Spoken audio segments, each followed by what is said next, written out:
What is CFS, chronic fatigue syndrome? What is EBV, Epstein-Barr virus? And what is mononucleosis? Find out more in this video.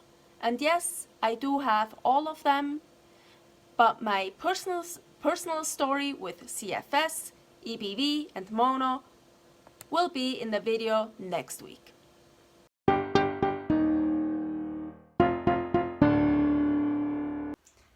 Welcome to my life as a carnivore.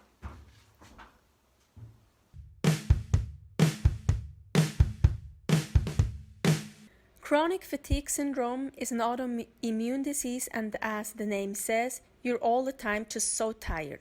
Not just tired, you're fatigued. You can barely do anything anymore, and unfortunately that also doesn't mean you can just sleep all day and wake up all refreshed. I also have insomnia, so those two are fighting each other.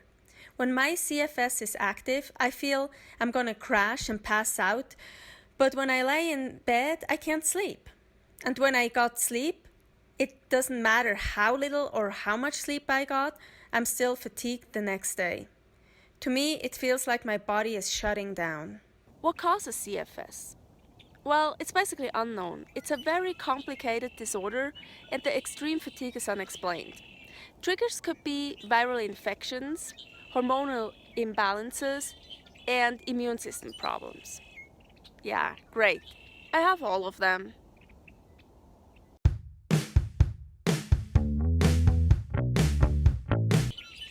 EBV, Epstein-Barr virus. It's also called the kissing disease.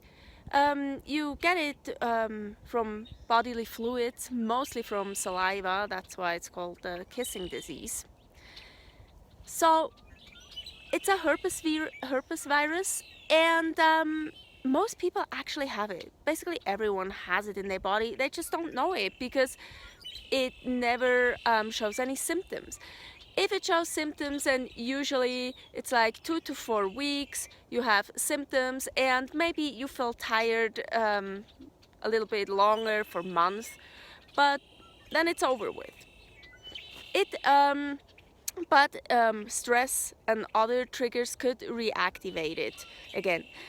Once you have it in your body, there's no way, or not yet, there's no way you can get rid of it, so you'll have it in your body for life. But usually I call it's a sleep. It lives in the bone marrow, so mainly in the spine.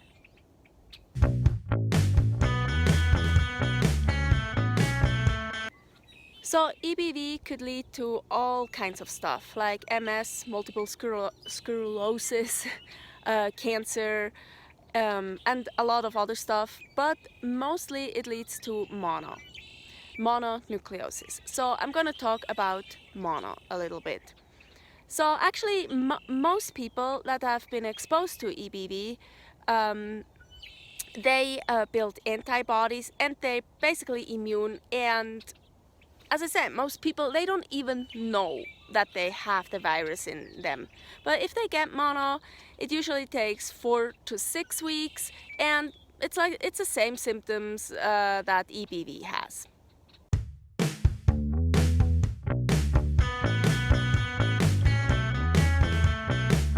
How to get rid of mono? You need so much rest. It's so important. Rest, rest, rest. Yes, if it gets really bad, you can take antivirals. So when you have mono for longer, or the EBV is active for longer than 6 months, it is chronic. And when it gets really bad, you can take antivirals. But also very, very important is vitamin C. Ascorbic acid. It's so important to keep your herpes virus under control. Also for any other viruses actually, vitamin C is so important. So to make this video at least a little bit about carnivore, I want to talk a little bit about vitamin C on carnivore. So I read and heard from so many people, when you're carnivore, you don't need any supplements anymore. Yeah, that might be true when your body is totally healthy, but like with me, with EBV, I need to have vitamin C in my body more than the usual amount. But so I did research about vitamin C. Kevin Stock actually explains it much better. I will post the link below. It's really great. And it makes a lot of sense. So he basically says the vitamin C competes with the glucose. So when you eat a normal standard American diet or a lot of glucose, you need to eat a lot, get a lot more vitamin C in your body, because the vitamin C competes with against the glucose to get absorbed from the cells. So all that vitamin C you're getting, you can't absorb. So when you eliminate all the glucose, you don't need as much vitamin C anymore. You really just need what meat provides you, except you have herpes viruses or other stuff that requires a higher amount of vitamin C. Even just muscle meat contains enough vitamin C to prevent scurvy. I stole that picture from the Instagram account of the Strong Sisters. Check them out. They're not just funny, they're also smart and post interesting content. So I need to add here something very important. Because of the pathogen going around outside at the moment, I really recommend to supplement with vitamin C. Yes, you would actually get enough vitamin C just from muscle meat, unless you have viruses or so in your body like me already anyways. But now, with this virus going around outside at the moment, you really want more vitamin C in your bloodstream so you can fight that off. I recommend to take at least 2 grams of vitamin C daily, as long as it's still a threat. You could even boost it up to 4 grams or even 6 grams to feel safe. No, I don't believe too much vitamin C causes any harm to your body or so. I believe you just pee it out, pee the rest out. Your body, your cells can't absorb that much vitamin C. Yes, so why should I take that much?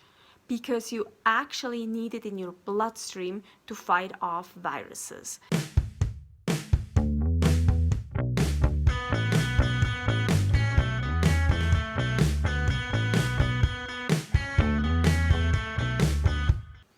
Vitamin C is so important.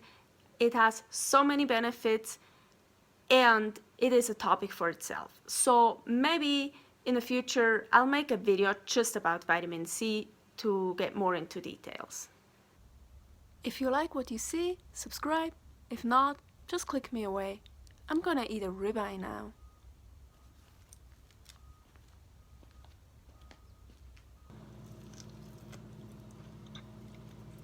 You have to try this.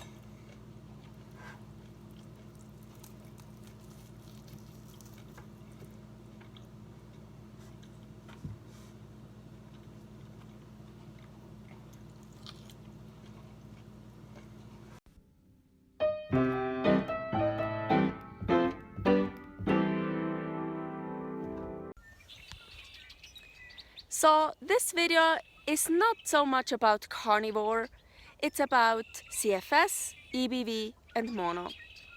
So maybe a little bit more of a...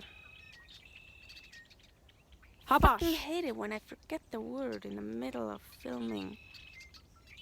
Serious. Be serious. No, don't.